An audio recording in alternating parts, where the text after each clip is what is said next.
বিরোধী দেশ তৈরি বানিয়ে দিচ্ছে। এটা বিজেপির কালচার। খুব তাড়াতাড়ি ভারতের সেন্ট্রাল থেকে বিজেপি সরবে, তারপর রাজ্যের খেলাগুলো দেখতে পারবেন। কারণ এরা জ্ঞানেশ কুমারের উপরে বেঁচে আছে, সাধারণ মানুষ নেই। আজকে বলেছিল ঝান্ডা লড়ার লোক নেই, ওদের চোখে আঙুল দিয়ে মমতা বন্দ্যোপাধ্যায় দেখে নিচ্ছে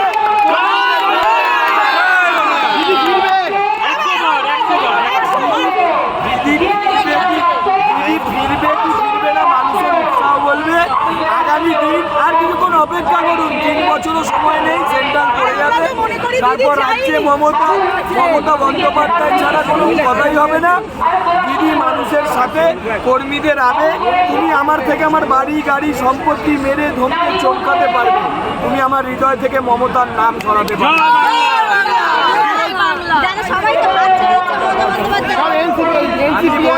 হাত যারা ছাড়ে, যারা হাতের লোভী, যারা সম্পত্তি করেছে, বাড়ি গাড়ি করেছে, বাঁচাতে হবে। এই মদনদা বলেছিল কামারহাটি দিয়ে যেদিন মদন লাশ বেরোবে সেটা গদ্দারের লাশ কেউ বলবে না।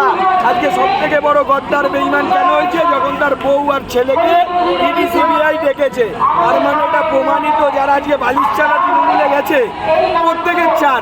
যে শুভেন্দু অধিকারী মুখ্যমন্ত্রী স্টেজে উঠে ফার্স্ট বলেছিল জাভেদ খান তার ছেলে ফয়েজ খান 100টার বেশি সম্পত্তি আজকে বালিশচাড়া তৃণমূলে চলে গেছে, তাই তাদের আর কোনো ইডি সিবিআই নেই। তাই মমতার সাথে নেতা নয়, ওরকম লাখো লাখো নেতার জন্ম দেয় মমতা। আর এই মমতা যাদের জন্ম দিয়েছে সেই নেতারাই আজকে বিজেপির মুখ্যমন্ত্রী। এটাই হচ্ছে মমতা।